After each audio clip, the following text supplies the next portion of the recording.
It's time for another podcast by George. Straight talk, straight from the heartland, that'll have you saying, by George, I think he's got it. Now, here's George.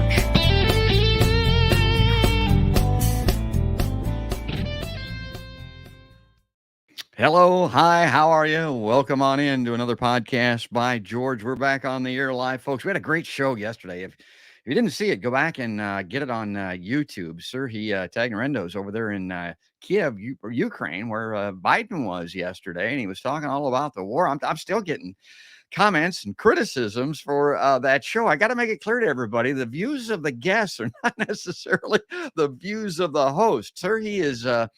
he's a little militaristic. He's not as far left on this issue as I am, and I think that's fairly obvious. I mean, I don't want to send any more weapons into Ukraine. I want people to sit down and get this stuff settled. I want Biden and Zelensky to go to a hotel on the Ukraine-Russia border and just sit and wait, if nothing else. That's kind of where I'm at. Now, he's not that way, but as I explained on the show to folks, he's the one that's got the drones and the missiles flying over his studio. He's the one that has to send his family off to Poland, I think, for safety. His point of view is interesting, and it was great to be on the air live with him, but I don't want people to, think that that's necessarily where I reside. That's not how this show works. A lot of people, as an example, are extremely compassionate and feeling for Serhiy and his family and the people of Ukraine, and that's great. I'm all up with that too, but I'm also feeling for the families in Russia that are seeing their loved ones come home in a box, as an example. Yeah, Russia. And then also, don't ever forget, when it comes to refugees, think about Afghanistan. Don't forget those folks. I mean, Russia is responsible for invading Ukraine, but we're the ones that were in Afghanistan for 20 years and took these people from their homes, bombed basically, to where they're living in caves this winter. So remember the refugees from Afghanistan. Okay, we're starting with a rant here, but I'm going to get right to the show because we got a lot of things to talk about, and I love this guy. It's great to have him back on Podcast by George. Folks, it's Dr.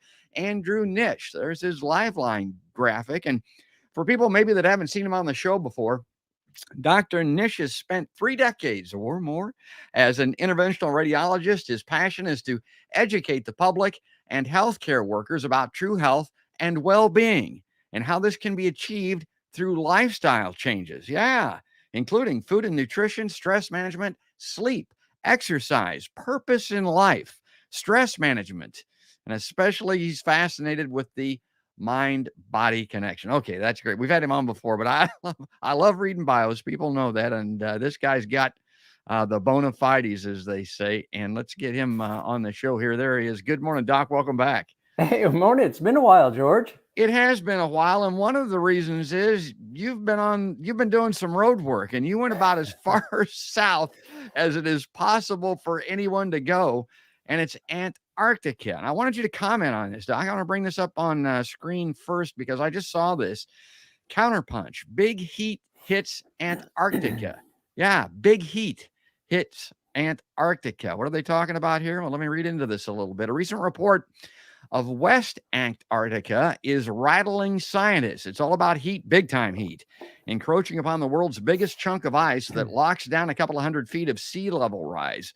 This kind of news is enough to raise the hackles of smart, well-informed people, as excessive CO2 emissions spewing like crazy ever since the turn of the 21st century are now flat out playing with fire in a very dangerous corner of the planet. That would be the corner that the doc was just in.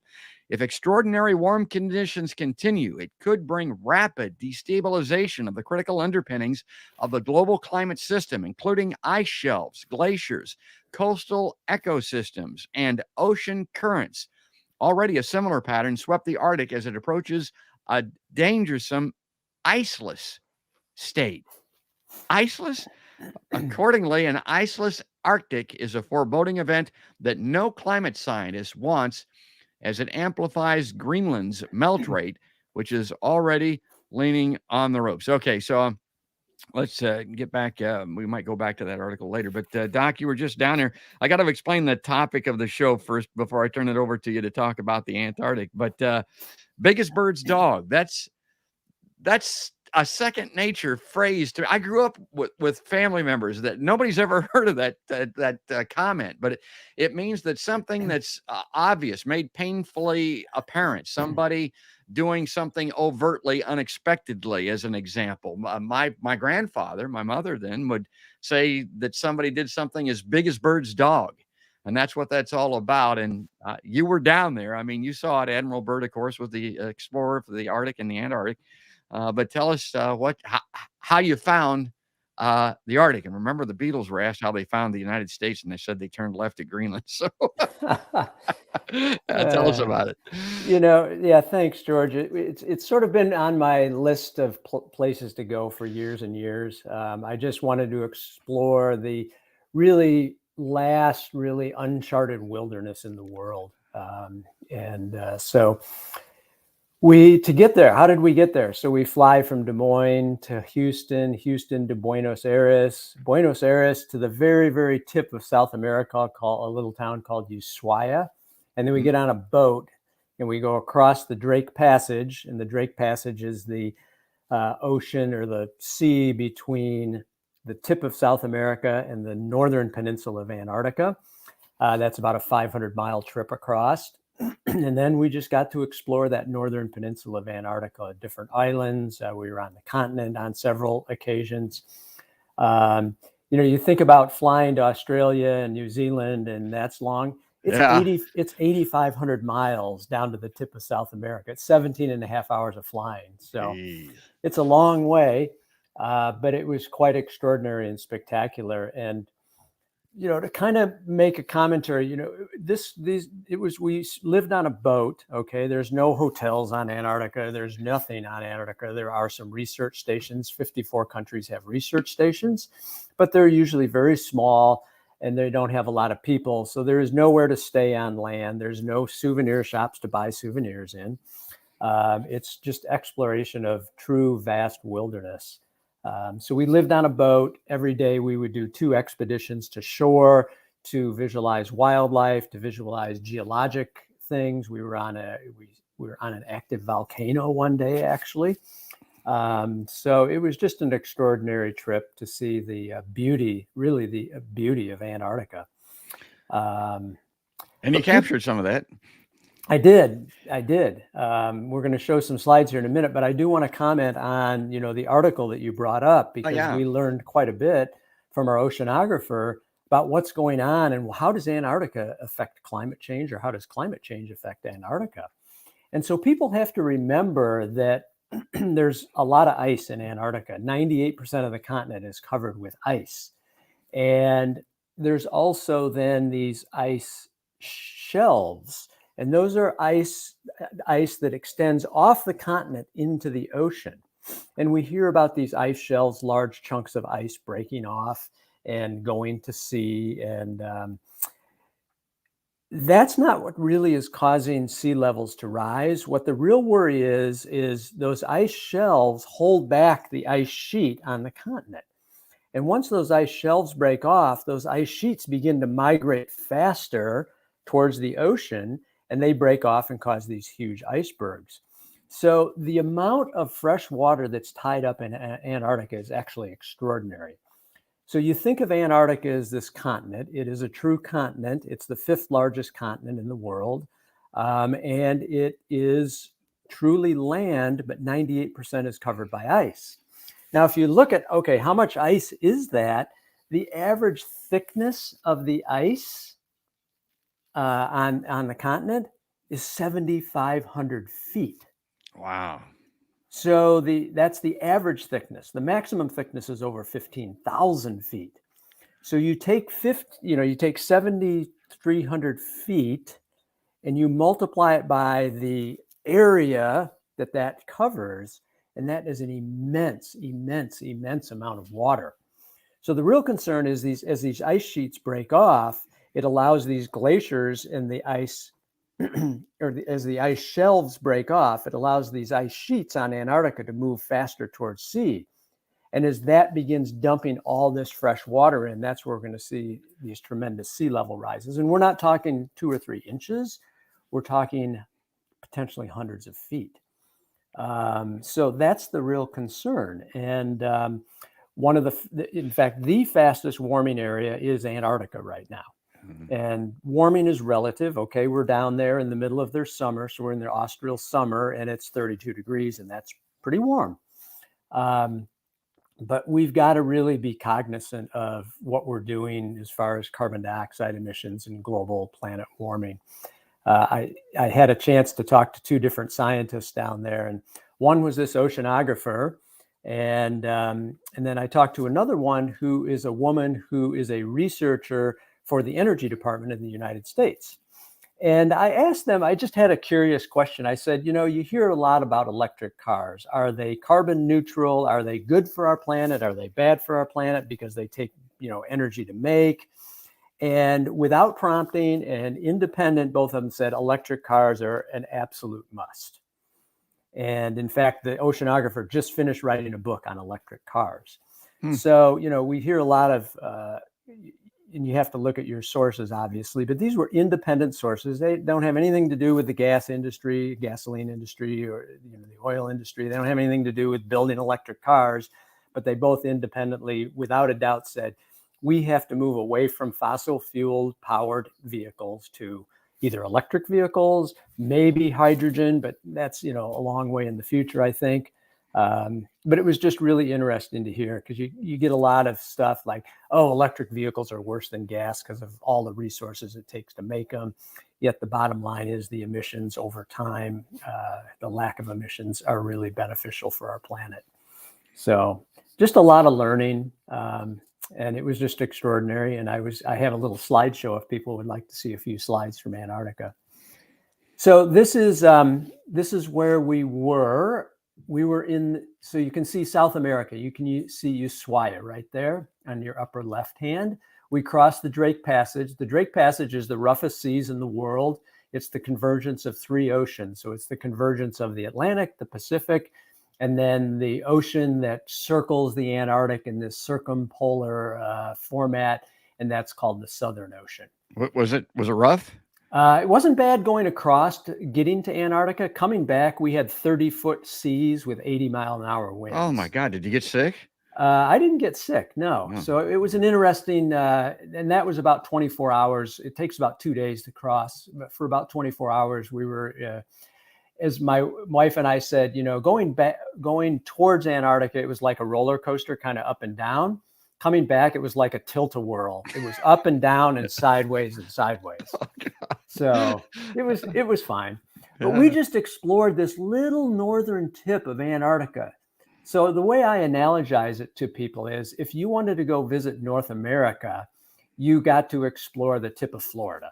That's about how much of Antarctica we saw. Okay. The cool thing is, most people explore along the western coast of the northern peninsula. We actually dipped into the Weddell Sea, which very few people actually go to the Weddell Sea. And that was actually quite extraordinary. There's lots of ice in the Weddell Sea, and it was really fun to visit. So let's just look at a few pictures from Antarctica. These are icebergs. You have to remember, these icebergs are hundreds of feet long. Only about 20% of the iceberg is actually above water. 80% of it's below. Mm-hmm. Next slide. Again, another iceberg. Just kind of see this little notch formed out. And these things just float around, and they'll eventually melt over a year or so. This is just a view of the land. This is what most of Antarctica looks like. You see this large ice sheet that covers the land, and it goes to the sea. And as the sea undercuts the ice, they break off into icebergs. You're good at the word pictures, Doc. That's great, because some of the, of course, on replay now, a lot of this is going to be like your show. It'll be in audio. People will need to have you describe it. So that's good.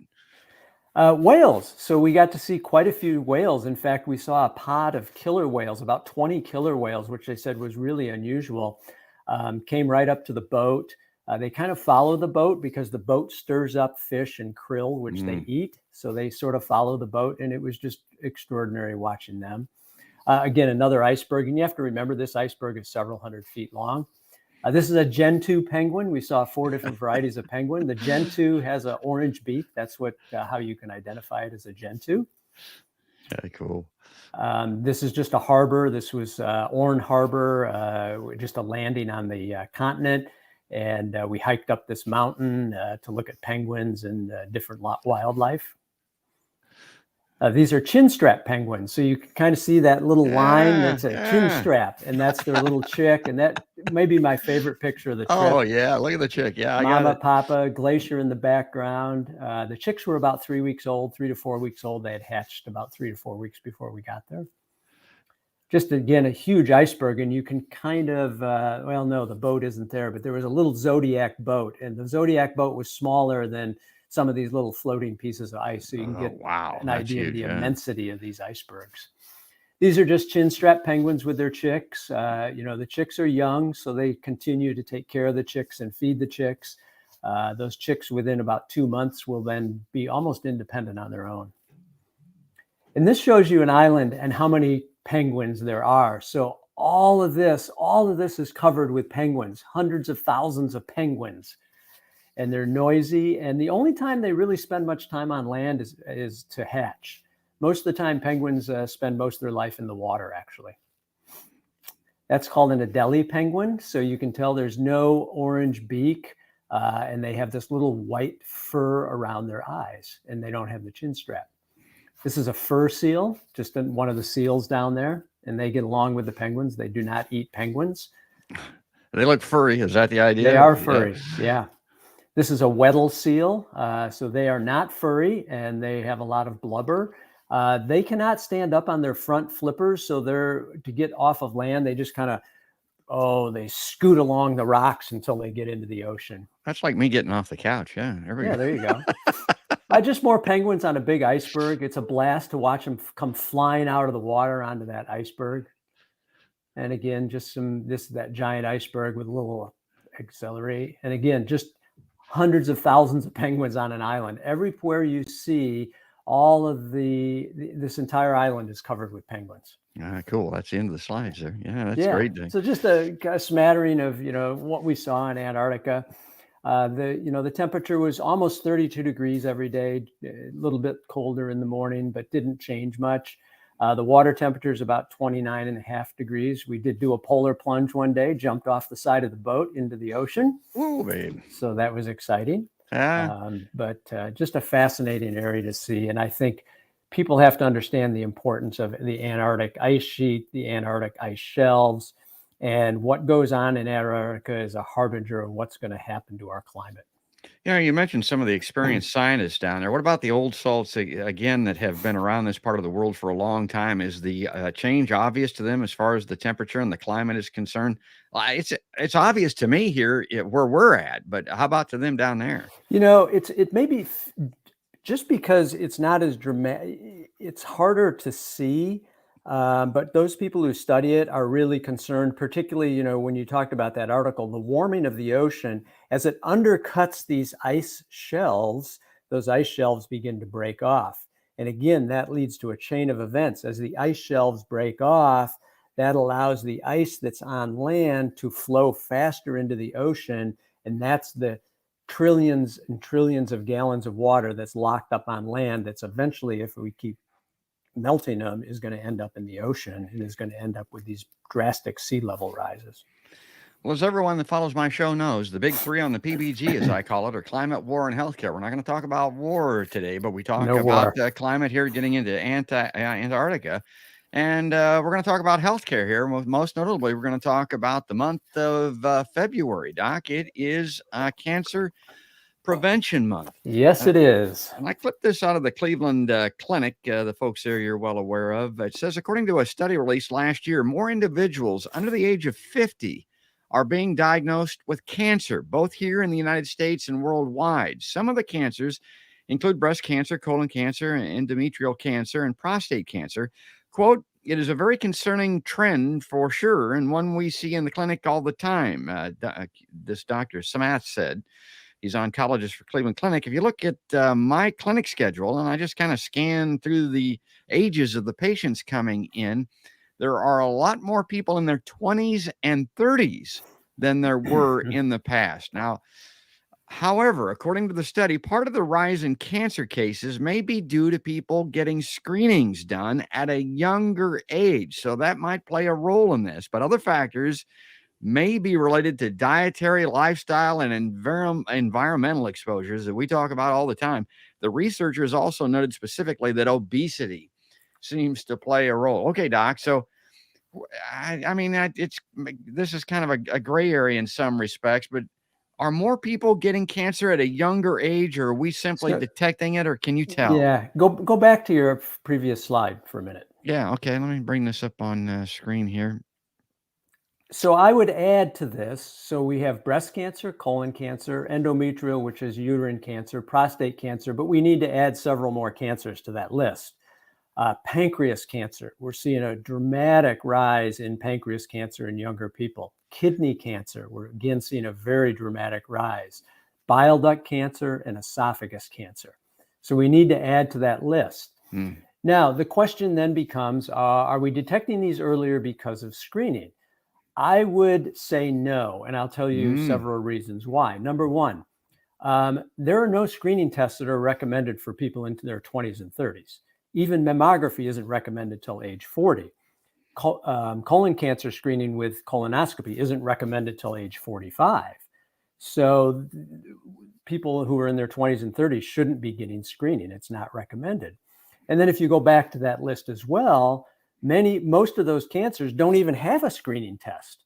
So we don't have a screening test for endometrial cancer. We don't have a screening test for pancreas cancer. We don't have a screening test for myeloma. We don't have a screening test for esophagus or bile duct cancer or kidney cancer. So to say, well, we're picking earlier cancers up because of screening, I think is not true, because most of the cancers don't have screening tests. The ones that do have screening tests, the recommendations aren't a minimum of age 40, and then for colon, it's 45. So I find that argument a little bit hard to believe. I truly believe that this is environmentally driven. We've always been enamored with the somatic theory of cancer. And the somatic theory says there's a genetic mutation in the cell and the cell begins to replicate uncontrollably. But there's also a tissue field theory of cancer. And that says that normal cells proliferate normally. So our cells divide normally, and we all know that. And what the difference is that it's the microenvironment around the tumor that allows a lot of this uncontrolled growth. And that environment around the tumor is composed of many different cells. So macrophages, adipose tissue, all of these signaling molecules. And when we are metabolically dysregulated, meaning obesity, insulin resistance, diabetes, all of these things we see, that is an environment that allows abnormal growth of cells. So I think we've got to look really hard at, how we're treating cancer, and, is it truly just a genetic phenomenon, or is it a combined phenomenon of, genetics change in a cell, but also the microenvironment around the cell stimulates this growth. And, when we look at, correlation isn't necessarily causation, but when you look at all of these cancers that are occurring in younger people, they have all been correlated with obesity and metabolic dysregulation. And so I truly believe that this is an environmental phenomenon. And the other thing we have to look at is, if you look at birth cohorts, so if somebody was born in the 60s, they were less likely to get cancer in their 30s and 40s than someone born in the 80s. So every birth cohort, we're seeing younger and younger patients getting cancer, which is very disturbing. Yeah. So there's no controversy over the fact that more cancer is being seen, and it is more young people that are being seen with cancer. I think we need to be clear on that. So the acceleration of incidence is occurring faster in younger people, but most cancers are still found in people over 65. Yeah. Okay. So let's not say, oh my gosh, it's young people getting all the cancer. Nope. Still 75 to 80% of cancers is seen in people over 65. It's the acceleration of the number we're seeing in younger people and the younger ages we're seeing it that's of concern. All right. Well, how about this one? Because this is one that's, I don't know. I'm not the brightest bulb in the box, but man, pancreatic cancer, I hear that. And oh my God, that's the one kind of cancer you don't want to have. This story in U.S. News says pancreatic cancer rates are rising faster among women. Now, Yeah. this is, again, the Health Day reporter from Tuesday, February 14th, Valentine's Day. While rates of pancreatic cancer are increasing for both men and women, they're climbing the fastest among young women, particularly those who are Black. Expand upon that a little, Doc. Yeah, so pancreas cancer is one of those where we're seeing a dramatic increase in the number of cases in people less than 65. I mean, it used to be when I first started my career, anybody with pancreas cancer was older than 65. We're now seeing consistently people in their 40s and 50s with pancreas cancer. I truly believe part of that is it's metabolically driven. It's driven by our insulin dysregulation. It's driven by, our food system. Why women? We're not sure about that. We don't know the answer to that. Is it hormonally driven, more estrogen? We don't know the answer to that. Again, Black women particularly. So if you look back at, our African American population, they have suffered irreparable traumas for the last 400 years since the time of slavery. They tend to be more metabolically dysregulated. They tend to these traumas that they've gone through, just living as a Black person in this country, elicits stress because many times they're under stress, whether it's economic stress or environmental stress, or the stress of simply living in a white society predisposes them to a lot of diseases. So there's, it's multifactorial. And I don't have a single explanation, but I do really believe, and I think there's evidence that's piling up, that our food system, our contentious society, let's say, Yes. is really contributing to is driving a lot of disease. I mean, you look at young teenagers, and there's particularly young teenage girls. They are struggling. I saw that. There's Yeah. many that are thinking about suicide. So I just think that, the way we relate to one another in society, we're not civil to one another. We're not kind and compassionate to one another. We have this crazy world of social media that I think is completely out of control.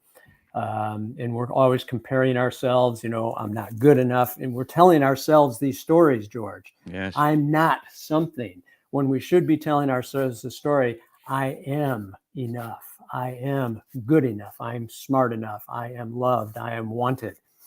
But because of what we hear every day, we don't tell ourselves the right stories. And I think that's where our African American people, friends come in. They've been told the story for 400 years that they're inferior. Yes. And that story is transmitted through epigenetics generation after generation after generation. And that leads to disease. And so we need to help them rewrite their stories. And stories are incredibly powerful. I mean, I see it every day when I talk to people. I see people who are, out of control eating, and they're very obese. And I listen to their story. And their story is, I'm not wanted. I'm not good enough. My father told me I'd never amount to anything. And so that's what they believe. And so we need to help them rewrite their stories. And I think that's a huge contributor to disease that we pretty much ignore, frankly. But it's all about the mind-body connection. You're it so is. good at it, and you talk about what story do you tell yourself? What story has been pre-programmed into your subconscious, and how do you then rewrite that story? And it's making you sick. You're making yourself sick. And so talk about this angle. One of the most pervasive emotions right now in our society, fear. I've heard you talk about this and the adverse effect that fear can have on your health. And it has, God, we're living in there. Just think about those spy balloons and all that shit. I'd scared the bejabbers out of people, for God's sake. And that's got to have a negative effect on good health. So Jack Canfield, one of my favorite quotes is, everything you want in life is on the other side of fear. And so in the cancer world, we see this every day, because someone is given a diagnosis of cancer, and the first thing they think of is, oh, I'm going to die. And so they're fearful. And there's been some great sort of a theme when people can overcome that fear is that once you can overcome the fear of dying, then you can live. Because if we constantly live in the fear of dying, whether that's from cancer, whether that's from a balloon in the sky, whether that's because you think Putin's going to drop a nuclear missile on your house, when we live in that fear, what that does physiologically is it puts us in a fight or flight mode. Okay, we are fearful for our lives. Perceived or real, it doesn't make any difference to our body. It still elicits that fight or flight response. So if that's the way we constantly live, then we bathe ourselves in stress molecules all day long. And when that happens, that will eventually elicit disease. And that disease can be in the form of a heart attack. That disease can be in the form of cancer. That disease can be in the form of autoimmune. It can present any way. One of my favorite books written about a decade ago is The Body Keeps the Score by Bessel van Klock. And he's a psychiatrist from Harvard, and he did a lot of work on analyzing, looking at people's psychologic profile and how they think and how they view themselves in the world. And when we think inappropriately, when we view ourselves as I am depressed, I am anxious, those fears, those thoughts, those subconscious beliefs will eventually manifest as physical disease. And I am a huge believer in that. Oh, I know you're right. So you got the fear thing. The other probably thing that you would encounter, you mentioned this just briefly a little bit off the top, but I've been diagnosed with cancer. I'm going to die. I mean, where you kind of get this self-fulfilling death wish. You don't want to be afraid, but you also don't want to be a dead man or woman walking. I mean, because this has I would imagine, a really, again, negative effect on your, good health and the opportunity to recover, right? It does. And I'm reading a book right now. It's called Health, Not Through Potions or Pills, something like that. Actually, I have the book laying right here. Healing Beyond Pills and Potions. And one of the things, the premise of this book is, and it's really an interesting book, is the way we discuss things with patients has a tremendous impact on whether they get well or whether they don't. And so, when we're discussing cancer, the way I approach it is, yes, you have a cancer. Many people in your situation will do well and they'll live a perfectly normal life. So now I've implanted in their subconscious, oh, you mean I could do well? And then the next thing I might say to them is, I said, you're otherwise really healthy. I think you'll just have a long and wonderful life. So we've taken away I hope, because I'm a position of authority, it's, I guess I have, as one of my friends says, cultural authority. Yeah. I have now taken this patient who's in this very vulnerable situation, and what I've tried to implant in their subconscious is, you can lead a normal, extraordinary life. As opposed to, well, the statistics say that 50% of the time you'll die in 5 years. Guess what we just implanted into their subconscious? Yeah. Death. Yes. I have risk of death in 5 years.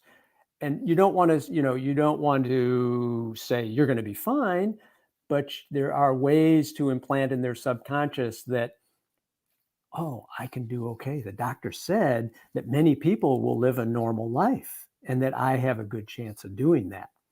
So it's really the way we present it. And he calls it medical hexing. A lot of people, I've heard this time and time again. Well, you've got this terrible cancer. You're probably going to live 6 months. Get your affairs in order. Guess what? You're going to live 6 months. Medical hexing. So yeah, medical hexing. The most vulnerable time, think of how vulnerable we are as humans. Our most vulnerable time is when we're babies, right? We're very vulnerable. We're completely dependent on mom and dad to supply us with food and shelter and comfort and love. When we have a new diagnosis of cancer, we're extraordinarily vulnerable. And when you're vulnerable, that's when you're really open to subconscious messaging. So we've got to give them the appropriate messages. And there's very, very interesting, subtle, artful ways to do that. I just put up on screen a message from Matt. He's a big Head Todd and the Monsters fan. The group out of Boulder, Colorado, like I am. They have a song called Circle, and they're talking about what the doc's talking about from the times of infants and babies, but it's a circle. I mean, when we go out sometimes, particularly in these nursing homes and those situations, we're, again, like he's talking about, dependent and It's the cycle of life. yeah, it is. It's life is a circle. Todd Park Moore. Well, okay. Before we get off of pancreatic cancer, am I correct in that? Is it one of the more lethal diagnoses when it comes to It's the cancer? most, it's the Yeah. most lethal diagnosis that we have. So And when why you look is at it screening or why? Why is it so we don't deadly? Yeah. multiple reasons. So when you look over the history of the last 40 years with pancreas cancer, less than 10% of people will live 5 years, and we haven't changed that much in the last 40 years. So why is that? Well, number one, we don't have a screening test. Number two, it tends to present late. So the pancreas is situated very deep in the abdomen, and it can grow and grow and not have symptoms until it blocks a bile duct or until it causes pain. So it tends to present later in its course. Number three is it has been very resistant to whatever treatment we've thrown at it. It just tends to recur. Few people are actually, quote, cured because, we find it late, but it has really been resistant to our current treatment regimes. So for all those reasons, pancreas cancer tends to be the most deadly cancer that you can have. Is it hopeless? No, it's not hopeless. And, again, I think the way it's presented to people, I think most pancreas cancer is presented as, oh, you have pancreas cancer, you'll probably live 2 years. Well, let's reframe that for that patient. And there are examples. So there's a really great book called Cured. It's written by a psychiatrist out at Harvard. And what he was fascinated with is people get these life-threatening diagnoses, particularly cancer, pancreas cancer.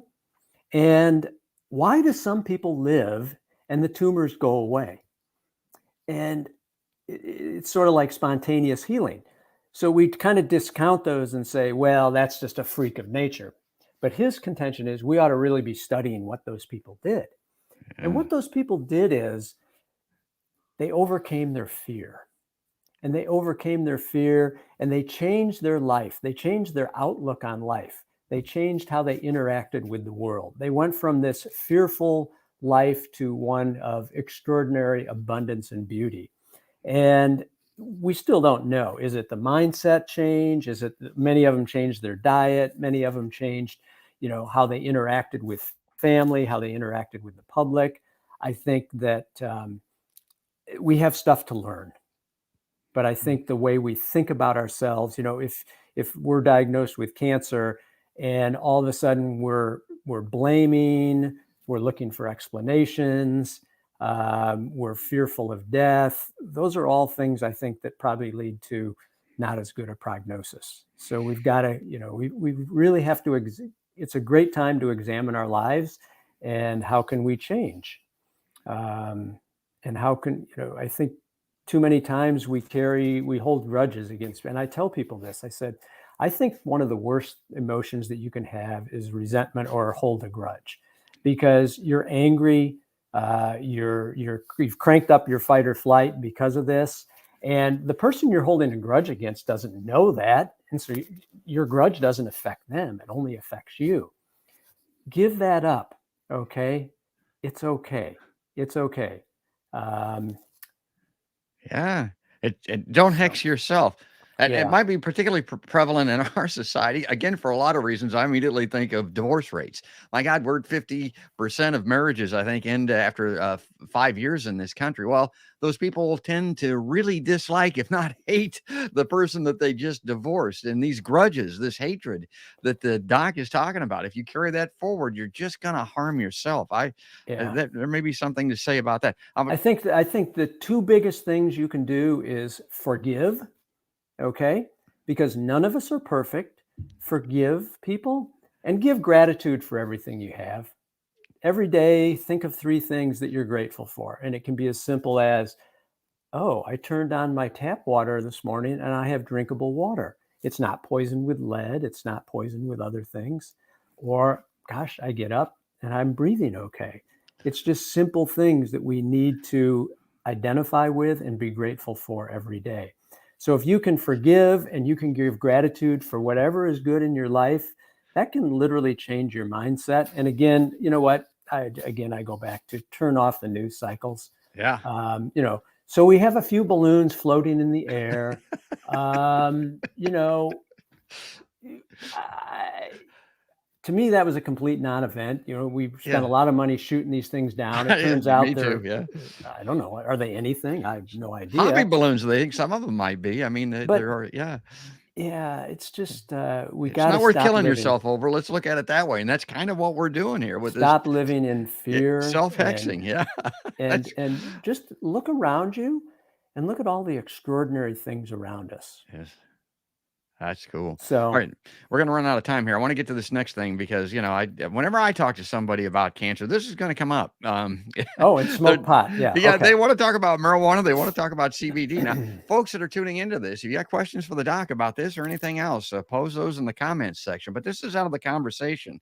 CBD is not a cure-all, it says. Here's what science says about its real health benefits. Again, you can get this in the conversation. Now, this, and you talked about this earlier about somebody's background, and this is great because they put this right up front. This is from Kent Vrana. He's a professor and chair of pharmacology at Penn State. He receives unrestricted research grant funding from Options for Wellness, a Pennsylvania-approved clinical registrant medical marijuana company.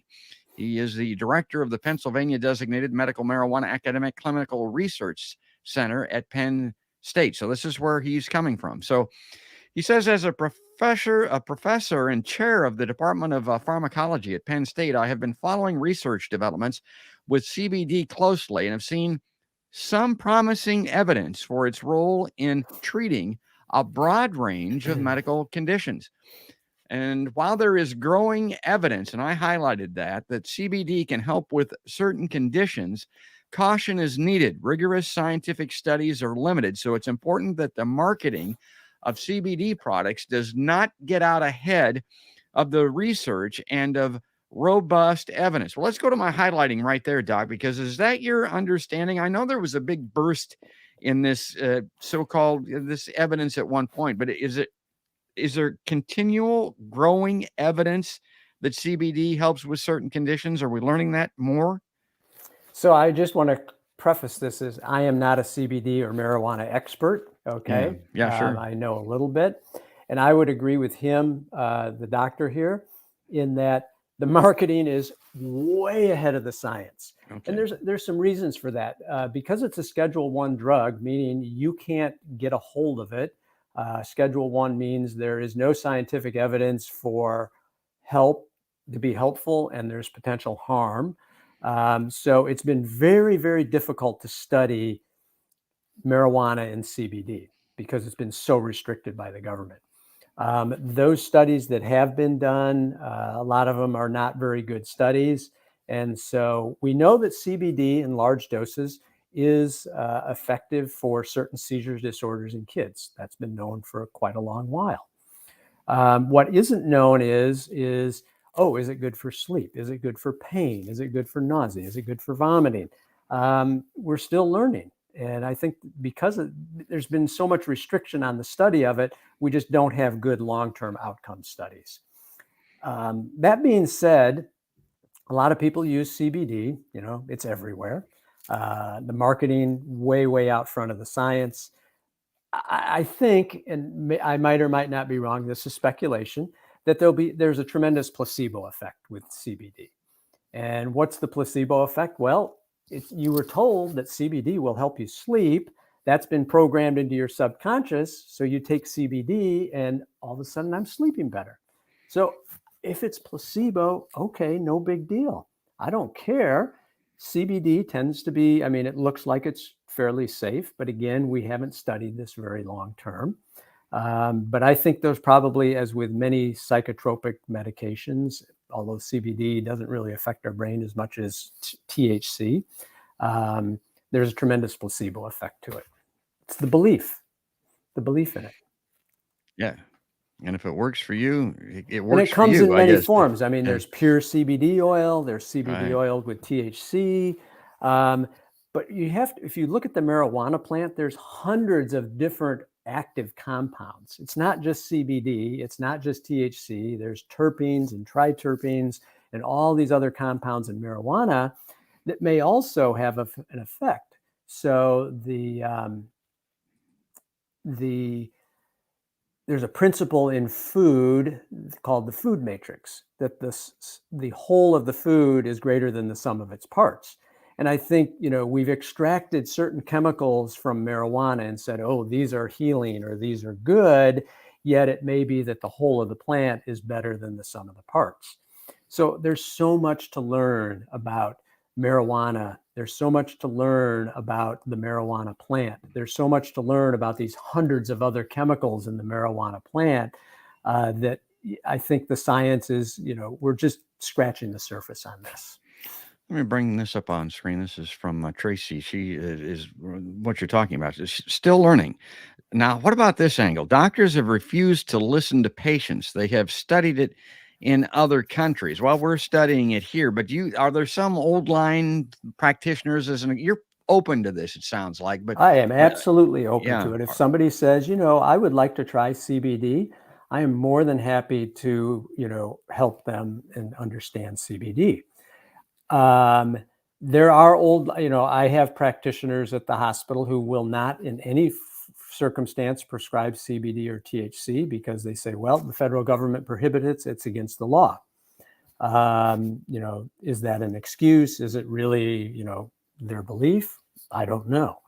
But I think people have to understand that, we don't have really, really great, what we would call double-blind randomized controlled trials on the efficacy of these.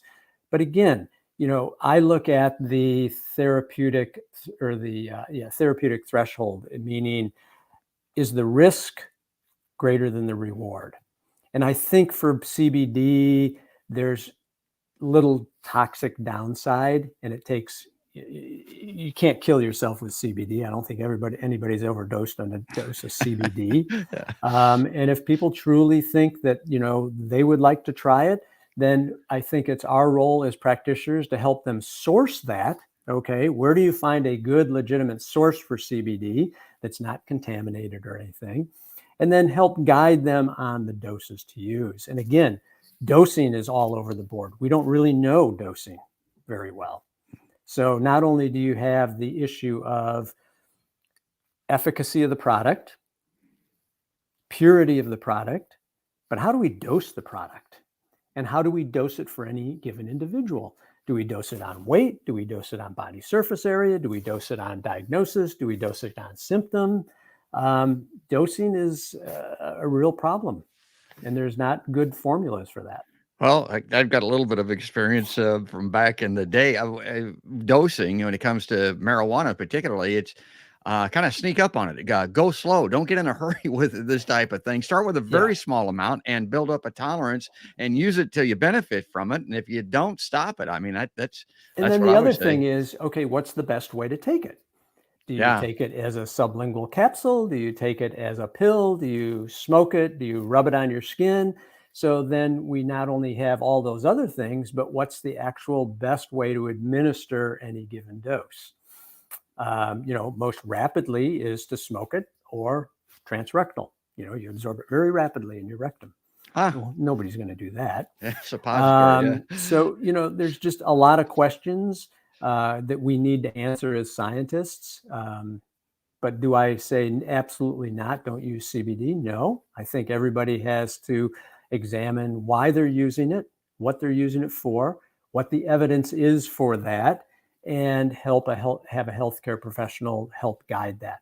Unfortunately, many of us, and myself included, we're not experts in CBD. We don't know all the nuances. And so it becomes very difficult to make really solid scientific recommendations for this. And to get the, clinical marijuana-based product. I have Lucas Nelson on all the time. He used to be with MedFarm. I can't think what that company is now. And I mean, that it's a great company, but one of the criticisms of it is that stuff's expensive. I mean, and this isn't covered by insurance, and people that want to go that route are stymied really by the cost.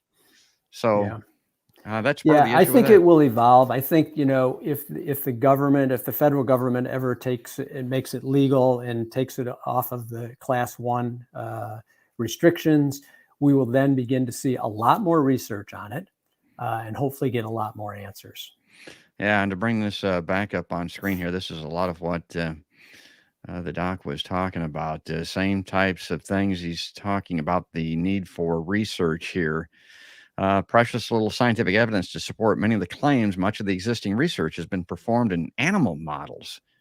I didn't know that. CBD is simply not a panacea for all that ails you. The childhood seizure disorders. Now, Doc talked about that. This is known. This is a fact. I mean, I don't think that's not much in dispute, right? You can benefit.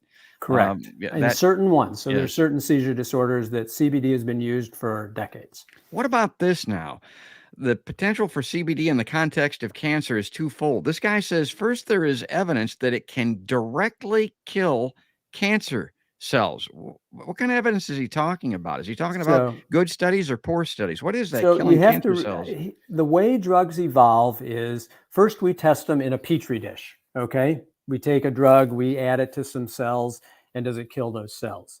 Okay. So that's what's been done with CBD. In a petri dish, it seems to kill cancer cells. Now, there's lots of compounds that we've said kill cancer cells in a petri dish, but then we study them in humans and there's no effect. So we're a long way from large human trials showing CBD as a cancer treatment. So I want to dispel that to anyone. CBD, as of today, is not a standalone cancer treatment. Okay. All right. It might kill cells in a laboratory, but that may or may not translate into human studies. And we're not close to having large human trials showing CBD as a cancer treatment.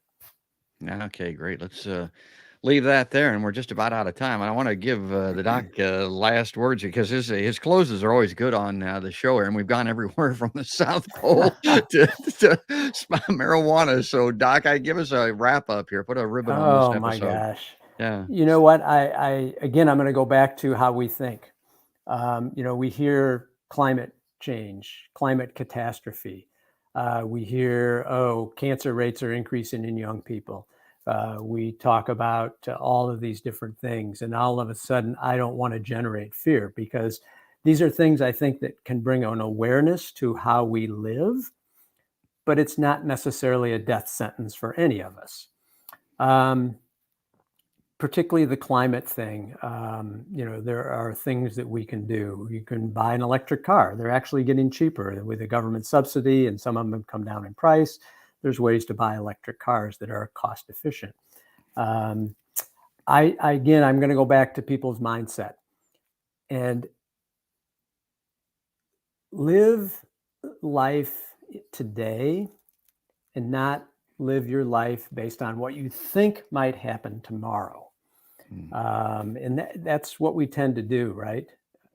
The other thing that I think that I need to stress is examine your environment, and your environment means what you put in your mouth, how you think about yourself in the world, how you manage stress and sleep, that all of these are important in cancer prevention. I think we're learning more and more that when we eat these high ultra processed foods and foods just laden with sugar, and we become insulin resistant, so we become resistant to the effects of insulin, we become metabolically dysregulated, which means our cells no longer know how to use glucose appropriately, and we're storing all this sugar we're eating as fat. That's a big driver of disease, huge driver of disease. So examine your food system and really work to improve it by eating food as close to Mother Nature as possible. But again, I'll go back to the two things I said earlier. Forgive, okay? Yeah. And give gratitude, because we live in an extraordinary country with extraordinary resources, and be grateful for that. I mean, think of your comrades in the Ukraine. Think of what's going on there. Yeah. Be grateful you don't have drones flying over your house, Right. bombs dropping around you. And really, I want people to meditate on love and peace.